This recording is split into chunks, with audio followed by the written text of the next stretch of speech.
비로소 이제 폭풍우를 뚫고 간다. 비바람에 흔들리는 나약한 나를 잡아주시는 그분은 나의 주님. 주 나를 놓지 마소서. 이 깊고 넓은 바다에 홀로 내 삶의 항해의 끝이 되시는 주님이시. 네, 오늘 하나님의 말씀 가지고 함께 나눌 제목은요, 하나님은 당신을 부르십니다. 네, 하나님은 나를 부르십니다. 라고 하는 주제로 오늘 말씀을 한번 같이 살펴보도록 하겠습니다. 애굽에서 종살이를 이스라엘 백성들이요 430년이라고 하는 시간 동안 종살이를 하게 됩니다. 그런데 그들은 그 시간 동안 너무나 괴로웠고 또 고통 속에 있었죠. 그래서 그들은 울부짖었습니다. 그 울부짖음을 하나님이 들으시고 하나님이 한 사람을, 하나님의 일꾼 한 사람을 준비시킵니다. 바로 그 사람은 오늘 말씀에 등장하는 바로 모세죠. 자, 모세라고 하는 사람의 이름, 그 이름의 뜻은 물에서 건져냈다라고 하는 뜻을 가지고 있습니다. 자, 그 이름의 뜻처럼 그는 죽을 뻔했던 사람이었죠. 이스라엘 백성들의 숫자가 엄청나게 불어나는 것을 막고자 바로가 명령을 내리기를 태어나는 아이의 남자아이들은 다 죽이라고 명령을 내립니다. 그런데 몰래 숨겨서 모세를 키워봤지만 울음소리가 밖으로 새어나가고 들키면 이 아이가 뺏겨서 죽을 뻔하니까 그 가족들이 머리를 짜내서 결국은 바구니에 우리 아이를 집어넣고 나일강에 띄우게 되죠. 자, 그 나일강에 띄워서 거기에서 건져내었다라고 그래서 이름이 모세가 된 것입니다. 근데 여러분 생각해 보십시오. 그렇게 하는 사람이 모세 한 명밖에 없었을까요? 아닐 겁니다. 아마 많은 부모님들이 혹시 우리 아이를 나일강에 그렇게 바구니에 넣어서 띄워 보내면 누군가에 의해 혹시 발견되면 그 아이가 살지도 모른다. 또 발견되지 않더라도 멀리 흘러서 혹시 또 다른 나라에서 누가 발견해서 그 아이를 키울지도 모른다라고 하는 아마 그러한 마음을 가지고 수도 없이 나일강에 바구니들을 많이 띄웠을 거라고요. 그런데 하나님이 준비시키셨던 이 한 아이, 이 모세는 세 사람의 여인을 통해서 그가 성장을 하게 되는 은혜를 누립니다. 하나님의 계획이죠. 자, 그 세 사람이 누굽니까? 바로 바로의 딸 공주가 첫 번째 사람이죠. 자, 이 공주는 그날따라 나일강에서 목욕을 하게 됩니다. 그날 하나님이 목욕하라고 그를 인도하셨던 거죠. 그때 어머니와 모세의 누이는 그 바구니를 띄웠는데 갈 때 걸린 그 모세의 바구니를 바로의 딸 공주가 발견을 하고 그 아이를 딱 안습니다. 그때 누가 등장합니까? 모세의 누이 미리암이 등장하죠. 제가 그 아이의 젖을 먹일 유모를 소개하겠습니다. 유대인 유모를 소개하겠습니다. 그래, 소개해라. 그래서 모세의 어머니 요게벳을 소개해서 모세는 이제 그 바로의 궁에서 어머니의 젖을 먹으며 자라게 되죠. 보통 학자들은 그 어머니의 젖을 먹을 나이를 한 4세 이하로 봅니다. 그러니까 태어나서 4세가 될 때까지 모세는 어머니의 젖을 물며 자랐을 겁니다. 어머니는 그냥 젖만 물렸을까요? 아닙니다. 그를 위해 계속해서 아이가 알아듣던 못 알아듣던 기도했을 겁니다. 그리고 하나님에 대해서 이야기했을 겁니다. 그리고 이스라엘 민족에 대해서 이야기했을 거라고요. 그리고 하나님의 사람이 되어서 너는 이런 사람이 되었으면 좋겠다. 아마 많은 그 시간 동안 그 어린 아이를 향해 어머니는 최선을 다해 교육을 했을 것입니다. 자, 이렇게 자라난 모세가 40살이 되죠. 당대 최고의 교육을 이집트의 왕궁에서 받았으니 그는 최고의 엘리트였을 것입니다. 최고의 지식도 가졌을 것이고요. 아마 무술도 굉장히 열심히 훈련받았을 것입니다. 왕자로서 받을 수 있는 최고의 교육은 다 받았던 거죠. 그런데 그가 40세가 되던 그때에 어느 날 애굽 사람들이 자기의 동족인 이스라엘 백성들을 학대하는 것을 보게 됩니다. 그런데 그 마음에 울분을 참지를 못했던 거예요. 어떻게 됩니까? 한순간에 애굽의 왕자가 사람을 죽인 살인자로 신분이 바뀌고 말이죠. 어쩌면 그는 최고의 교육을 받았기에 어쩌면 굉장한 자부심, 프라이드가 있었을 겁니다. 그리고 그 누구도 부럽지 않은 삶을 살다가 아마 속으로는 내가 이 나라를 차지하고 우리 이스라엘인들, 내 동족들을 내가 해방시킨다. 이런 꿈을, 반대한 꿈을 그는 꾸며 살았을지 모르죠. 40년 동안 말이에요. 그런데 이 한 사람을 죽이고 나서 그의 행동은 어떻게 됩니까? 도망자가 되어버립니다. 자, 어디로 도망가요? 미디안이라고 하는 광야로 도망을 갑니다. 지도를 보시면 애굽과 미디안은 엄청나게 멀리 떨어져 있어요. 얼마나 도망을 갔는지 몰라요. 그렇게 겁이 많았던 사람인가? 아니면 얼마나 뭐가 두려웠길래 왕자가 사람 죽이고 아버지에게 가서 잘못했다고 말하고 용서받고 다시 그 왕의 신분을 유지할 수도 있지 않았을까? 라는 생각을 하는데 그렇지 않았다는 거예요. 도망가고 말았습니다. 멀리 도망갔어요. 얼마나 멀리 도망갔냐고요? 40년 동안 찾지를 못했습니다. 모세가 어디가 있는지 찾아서 그리고 데려오는 사람도 없었고 그 행방을 아는 자가 없을 정도로 40년을 그렇게 살았어요. 미디안 광야에서요. 미디안 광야는 지금의 시나이 반도를 거쳐 현재 그 사우디아라비아가 있는 그 지역이라고 하죠. 결코 애굽에서부터 가까운 거리가 아닌데 엄청나게 도망갔던 것 같아요. 자, 그 광야 40년 사는 동안 그 미디안의 제사장인 이드로를 만납니다. 그리고 그의 딸인 십보라와 만나서 결혼을 하게 되죠. 그리고 그냥 평범한 목자로 양을 치면서 삽니다. 성경에 보면 이드로의 양을 친다고 해요. 즉 자기의 소유도 없는 그냥 자기의 것을 치고 있는 그냥 평범한 목자로서 그렇게 40년 동안 살아가는 모세가 되었던 거죠. 전반기의 40년은 이스라엘 사람이었지만 애굽 궁전에서, 그리고 후반기 40년은 이 미디안이라고 하는 광야에서 완전히 다른 세계에 40년을 살아갔던 모세라는 것입니다.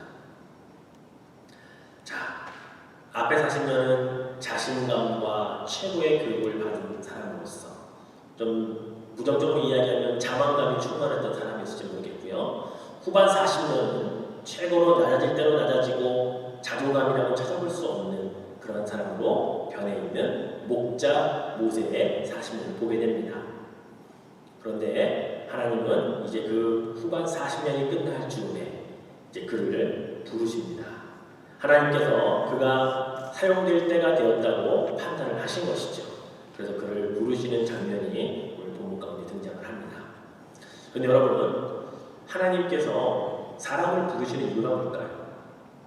하나님이 혼자 이스라엘 백성들을 애굽에서 끌어내실 능력이 없으시기 때문일까요? 아니거든요. 아니면 하나님이 그래도 나는 신이고 기껏해야 바로는 사람인데 신과 사람을 1대1로 맞짱 뜨는 게 좀 창피하고 부끄러우셔서 나 대신 누군가를 세우셨을까요? 아니라는 거죠. 하나님은 이 땅을 경영하시는 방법 가운데 하나님의 정말로 유일하게 지속적으로 사용하시는 방법은 한 사람을 통해서 하나님의 뜻을 계속 이루어 가셨다는 사실입니다. 여러분, 창세기를 보면 인간을 하나님이 지으신 것을 후회하시고 심판을 하시는 이야기가 나와요. 바로 홍수 심판이죠.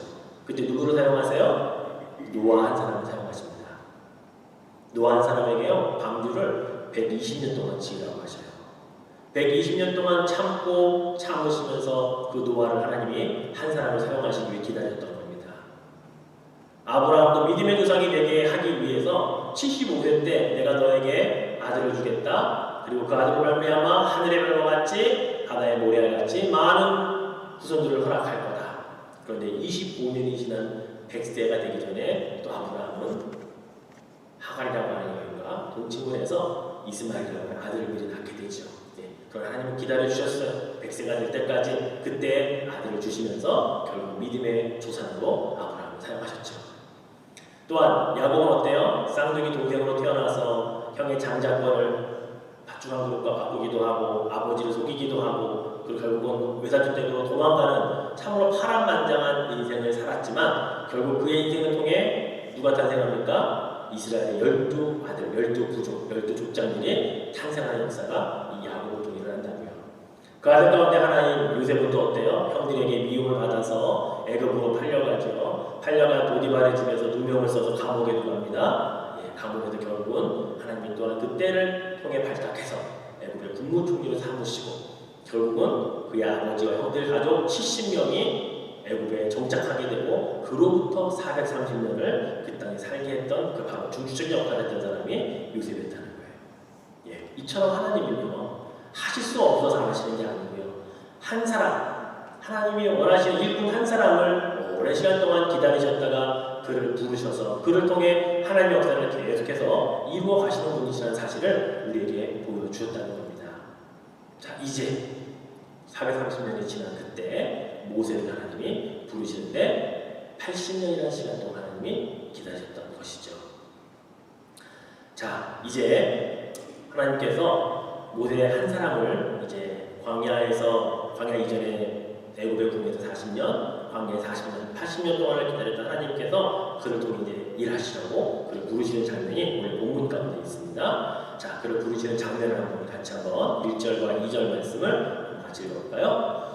모세가 그의 장인 미디안 제사장 이드로의 양떼를 치더니 그때를 광야 서쪽으로 인도하여 하나님의 산 호렙에 이르매 여호와의 사자가 떨기나무 가운데로부터 나오는 불꽃 안에서 그에게 나타나시니라.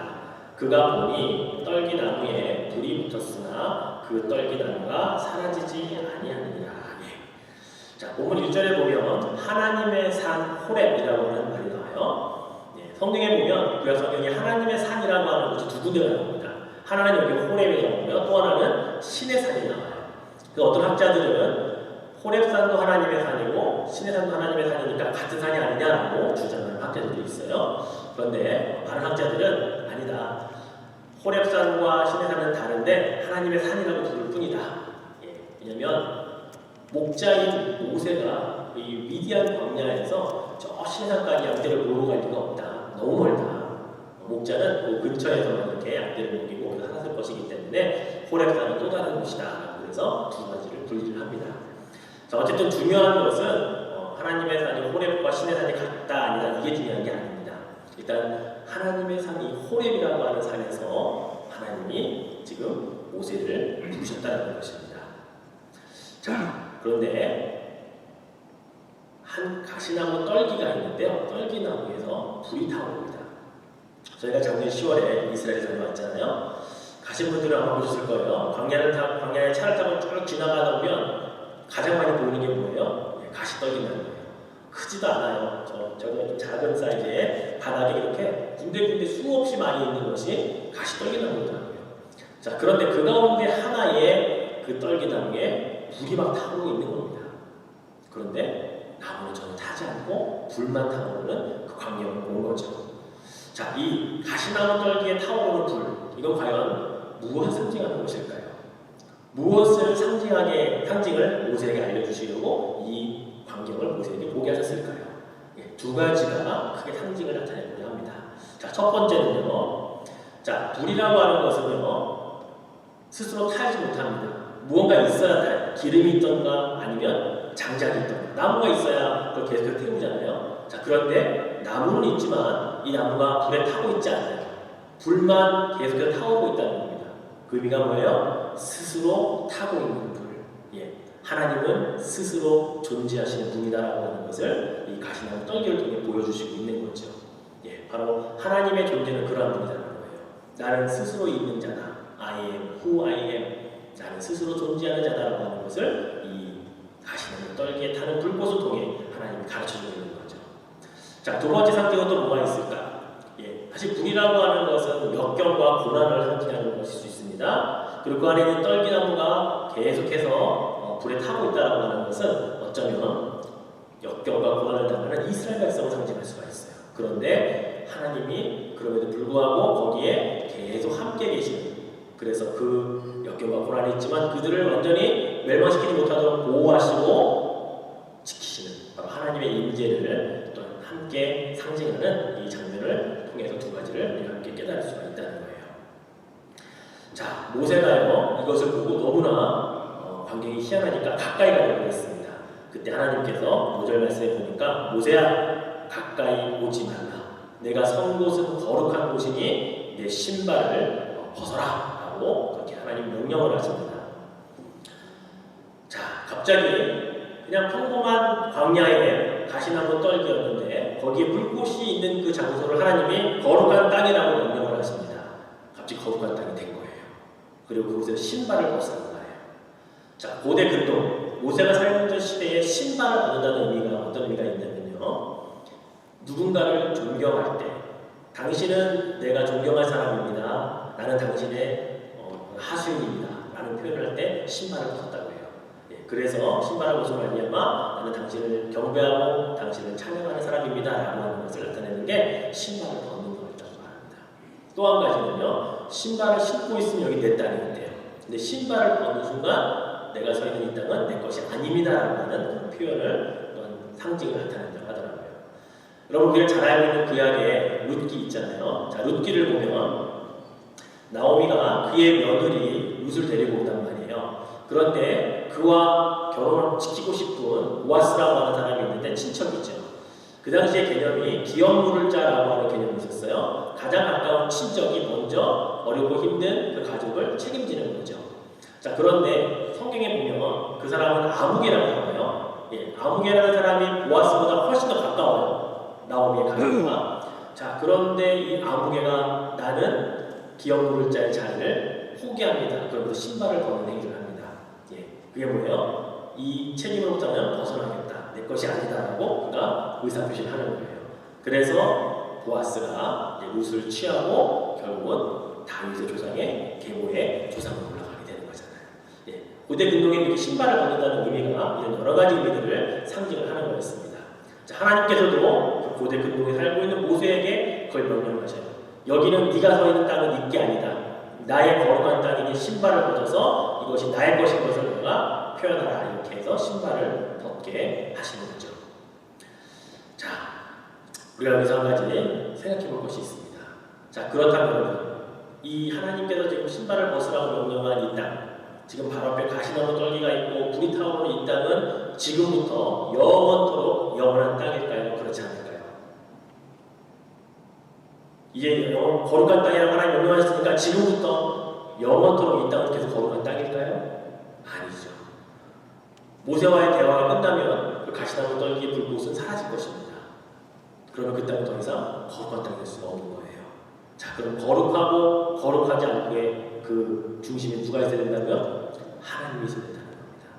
하나님이 지금 존재하시고 계시기 때문에 그 가시나무 떨기 그 주위가 거룩한 땅이 된 거고 모세는 신발을 벗어야 하는 땅이 됐다는 거예요. 그렇습니다. 내가 거룩하니 너희도 거룩하라. 우리가 어떻게 거룩해져요? 하나님이 있어야 돼요. 우리 안에. 하나님을 모시고 살아야 돼요.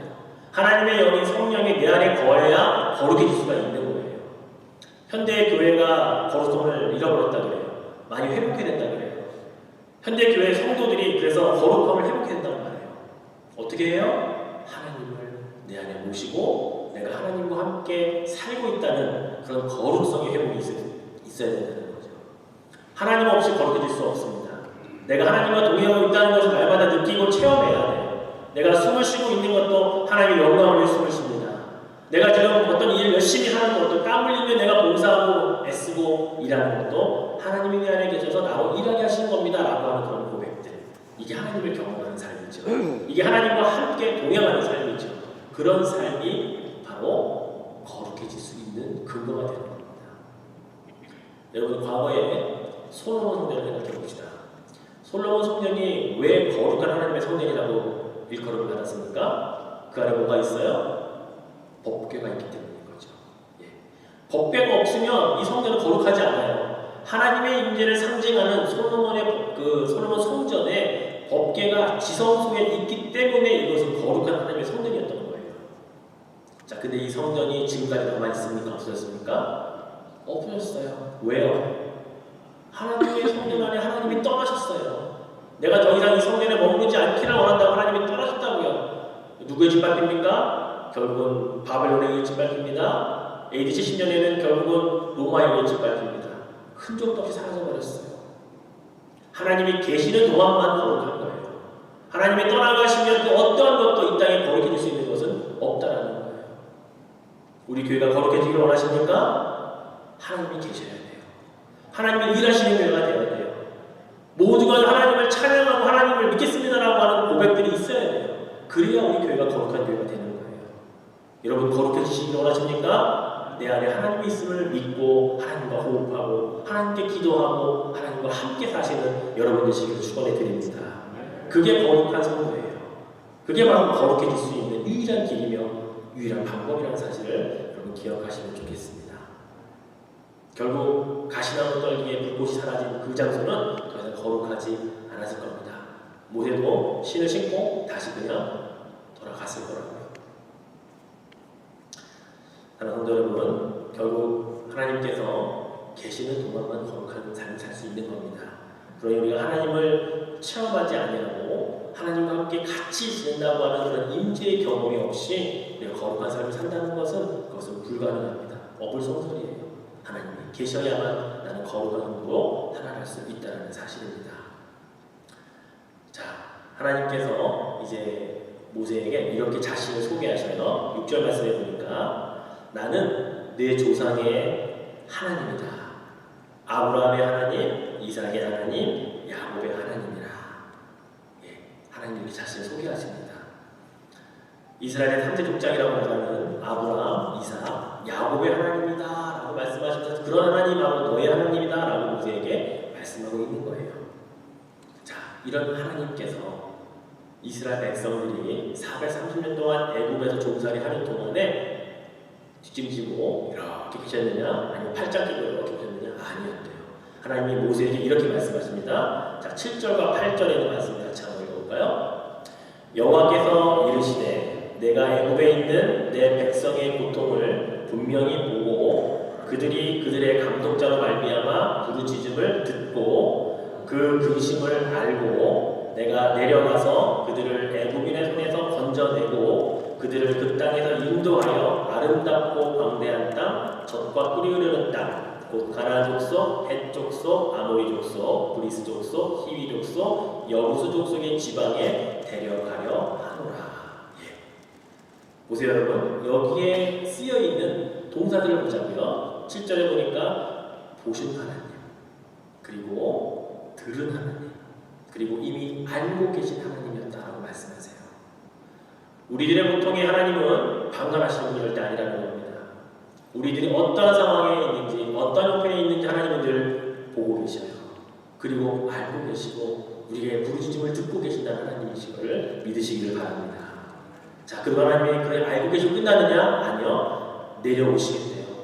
우리의 삶의 현장에 직접 내려오셔서 우리를 그 아픔과 고통으로부터 건져내 주시겠다고 말씀하십니다. 그리고 어디로 인도하셔요? 영원한 하나님의 나라 천국에 갈 때까지 내가 데리고 갈게 라고 말씀하시고 있다는 사실입니다. 여러분, 얼마나 우리가 가까운 하나님이세요? 마치 저 멀리에 있는 그냥 우주를 창조하신 신과 아무것도 할 수 없는 피조물이 나와 있거나 이렇게 멀리 있는 그런 분이 여기시지 않잖아요. 나의 아픔, 나의 고통, 나의 어려움 보시고 계시고 알고 계시고 듣고 계시고 내려오시겠다고 말씀하시고 그걸 다 건져내 주셔서 나를 인도해 주시겠다고 하시는 이 하나님의 놀라운 말씀. 저는 그래서 이 말씀을 읽으면서 신약의 이 말씀이 떠올랐습니다. 신약의 요한 사도가 성육신에 대한 표현을 이렇게 했잖아요. 말씀이 육신이 되어 우리 가운데 거하시네 라고 표현했거든요. 아, 구약의 성육신의 말씀이 이게 아닌가라고 싶더라고요. 하나님이 보셨고 들으셨고 아셨고 그리고 내가 내려가서 건져내고 내가 너를 천국까지 인도하여 데려가겠다고 하신 말씀, 이게 구약에서 표현하는 성육신이 아닐까라고 저는 그렇게 생각이 들더라고요. 그렇습니다 여러분.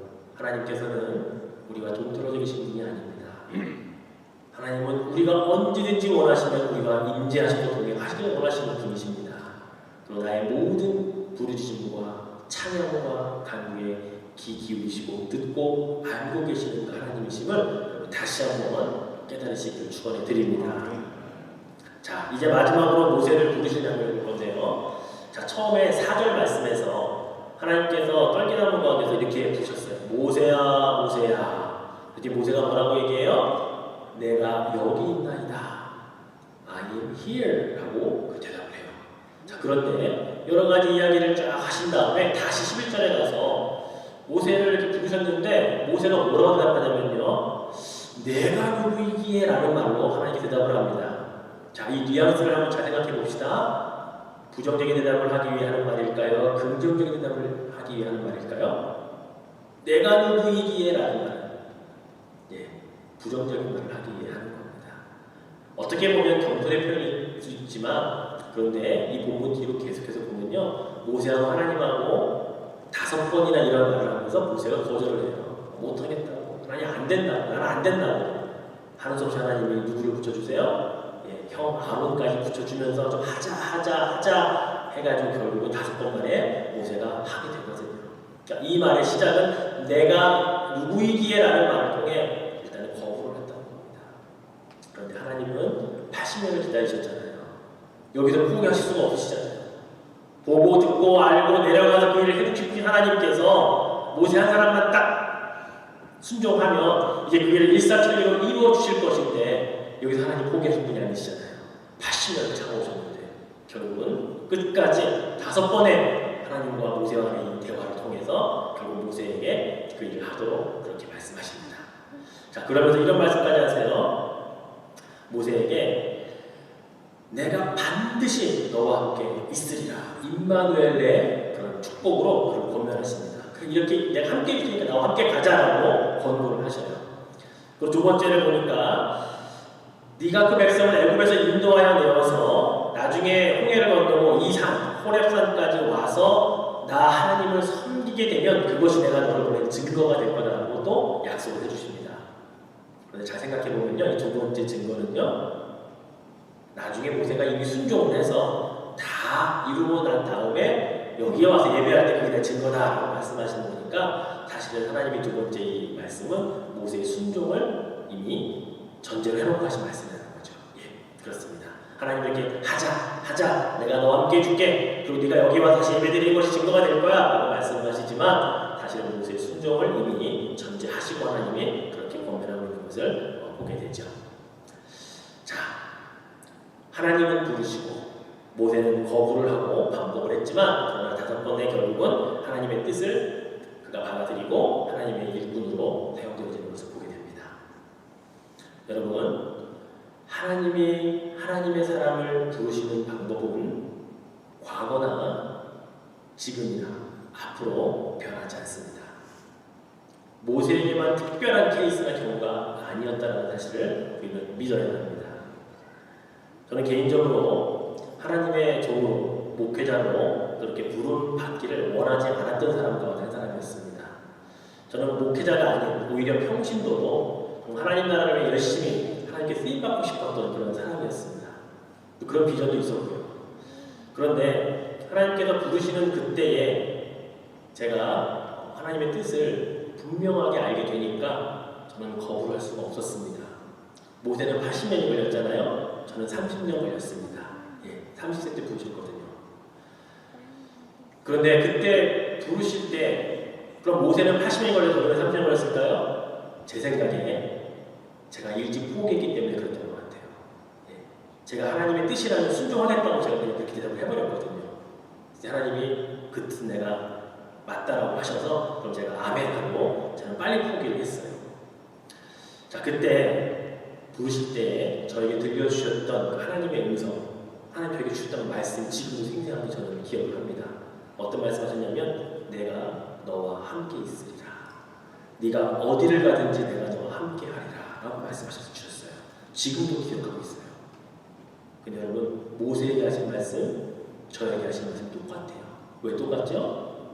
모세의 하나님이 지금 나의 하나님이시기 때문에 그런 거죠.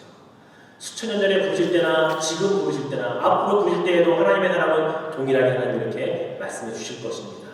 동일한 하나님이시기 때문에 그래요. 여러분, 이 자리에 계신 여러분들 하나님이 부르실 줄 믿으십니까? 그런데 우리는 신앙생활 하다 보면 어떤 분은 하나님이 이미 오래전에 부르셨는데 부르시는데 못 들으신 분들이 가고 있어요. 못 들어보셨다고 말하는 분들이 있어요. 또 어떤 분들은 하나님이 계속 부르시는 것을 들었는데 못 들은 척 하시는 분들도 계셔요. 자꾸 부르시는데도 못 들은 척 하시고 자기 일을 하는 분들이 계시더라고요. 여러분, 그 상관없습니다. 하나님은 포기하지 않으시고 계속해서 부르시기 때문이에요. 오늘도 이 시간에 이 말씀을 통해 다시 한번 여러분을 또 확인하는 차원에서 부르실 수 있습니다. 이사야서에 보면 이사야가 하나님이 부르실 때에 뭐라고 대답합니까? 주께서 이르시되 내가 누구를 보내며 누가 우리를 위하여 갈고, 하나님 이렇게 말씀하시니까 이사야가 뭐라 그래요? 내가 여기 있나이다. 나를 보내소서. Here I send me 라고 그 이사야가 고백을 하고 있어요. 여러분, 이 고백은 지금 우리들의 고백이어야 할 것입니다. 하나님이 여러분들을 목회자로 부르시는 것만 부르심이 아니에요. 여러분을 오늘 부르셔서 어디로 보내세요? 여러분의 일터로 보내신다고요. 오늘 여러분을 부르셔서 여러분이 가야 할 누군가에게 보내신다고요. 그게 부르심인 거예요. 그럼 한 번 부르시고 끝나느냐? 그렇지 않아요. 하나님이 때때마다 시시마다 우리를 부르셔서 부르시는 장소도 알려주시고 가야 할 것도 알려주시고 우리를 그렇게 부르시는 하나님이시라는 사실입니다. 물론 소명을 받는 것은 한 번으로 족합니다. 그 뒤에 우리 계속 순종하면 되니까요. 그러나 하나님의 부르심은 계속해서 우리들에게 들려줘야 한다는 사실이에요. 그래서 여기를 갈까요? 하나님 저기를 갈까요? 그렇게 물을 때 하나님이 저기를 가라 여기를 가라 말씀하시는 그 응답도 우리를 향한 부르심이기 때문이라는 사실이죠.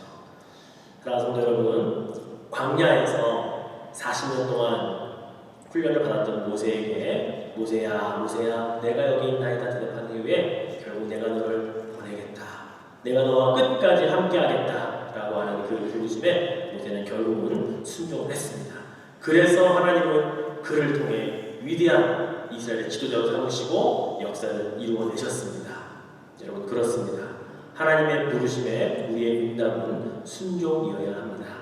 하나님 잠깐만요, 다음에요, 나중에요가 아닙니다. 하나님 부르신 응답에 제가 순종하고 제가 그 길을 가겠습니다. 하나님 나를 통해 일하여 주옵소서. 그 일은 큰 일일 수도 있고 작은 일일 수도 있고 한 영혼 때문에 부르실 수도 있고 많은 영혼 때문에 부르실 수 있습니다. 그러나 부르신 그 응답에 순종하신다면 여러분은 사명자이신 겁니다. 사명자로 또 한줄 여러분 삶의 터전에서 최선을 다해 살아가시는 여러분 되시기를 주님의 이름으로 축원해 드리겠습니다. 자, 우리 함께 찬양한 장 부르고요, 같이 한번 기도하죠. 주님, 내가 여기 있사오니 이렇게 같이 부르시고 함께 기도하는 시간 갖겠습니다.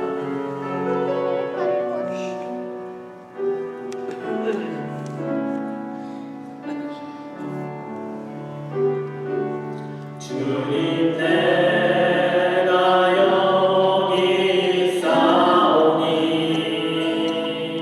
나를 보내소서. 나의 맘 나의 몸 주께 드리오니 주 받으옵소서.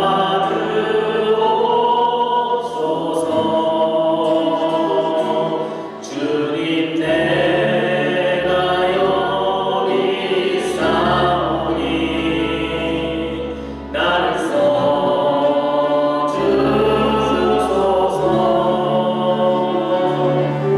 가진 것 모두 다 주께 드리오니 주 받으옵소서.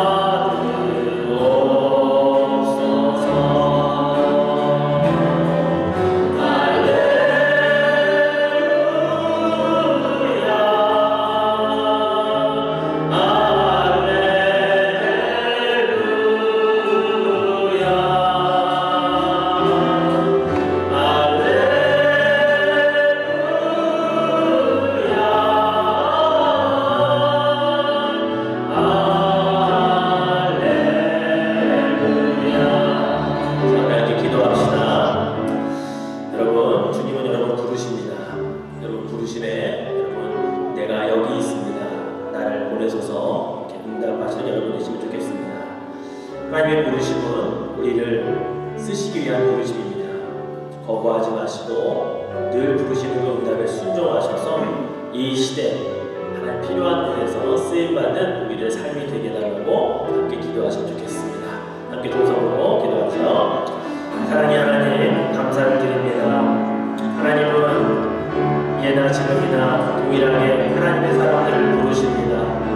때로는 120년을 기다리기도 하시고 때로는 80년을 기다리기도 하시고 때로는 30년을 기다리기도 하시는 분이십니다. 하나님 우리가 준비될 때까지 참으시고 인내하시고 기다리셨다가 우리를 부르신 이후에 우리에게 순종하기를 원하시고 우리가 그 뜻에 순종하여 나아갈 때에 우리를 귀하고 아름다운 곳에서 하나님의 일을 감당하는 자로 일할 수 있도록 허락하시는 줄로 믿습니다. 하나님의 부르심에 우리가 외면하지 않게 하여 주옵소서. 하나님 듣지 못하였다고 말하지 않게 하여 주옵소서. 하나님 들었음에도 불구하고 못 들은 척하지 아니하도록 주 인도하 주옵소서. 하나님의 부르심에 우리는 응답해야겠습니다. 하나님이 가라 하시는 곳으로 가는 자 되게 하여 주시며 하나님이 가서 전하라고 하시는 것들을 전할 수 있는 사명자의 삶을 살아갈 수 있도록 하나님께서 도와주시옵소서. 하나님 그렇습니다. 하나님의 성령이 우리 안에 거하시면 우리가 늘 거룩한 자로 살아갈 수 있음을 믿습니다. 거룩하게 살아 하나님의 뜻을 알아 그 뜻대로 부르심대로 살아가는 그런 믿음의 사람들 되게 하여 주시고 오늘도 그 부르심에 순종하여 우리의 삶의 터전에서 일터에서 사람과의 관계에서 하나님의 사람으로 살아갈 수 있도록 도와주옵소서. 주님 내가 여기 있사오니 나를 받아주시기를 소망합니다. 주님 축복하여 주시옵소서.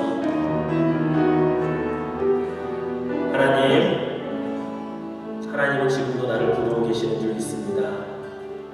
이미 부르셨는데 못 들었다면 다시 불러주시기를 원합니다.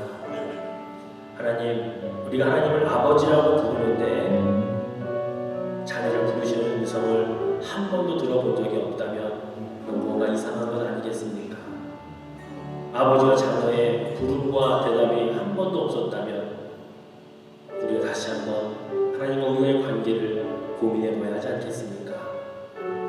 하나님은 노아를 부르셨고 아브라함도 부르셨고 야곱과 요셉과 모세도 부르시고 그리고 우리들도 부르시는 분이심을 믿습니다.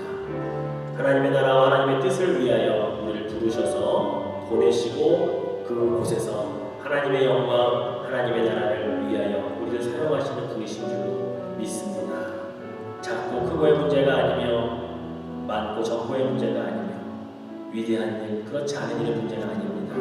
순종하는 자들에게 하나님은 그곳에서 영광 받으시는 분이심을 믿기에 우리의 나이에 상관없이 우리의 늙음과 젊음에 상관없이 우리의 성숙과 미성숙에 상관없이 하나님은 부르시고 사용하시는 분이신 줄로 믿습니다. 오늘도 부르심에 순종하여 사명자로 또 한 주간 살아가겠사오니 주님 함께 하여 주옵소서. 감사드리며 예수님의 이름으로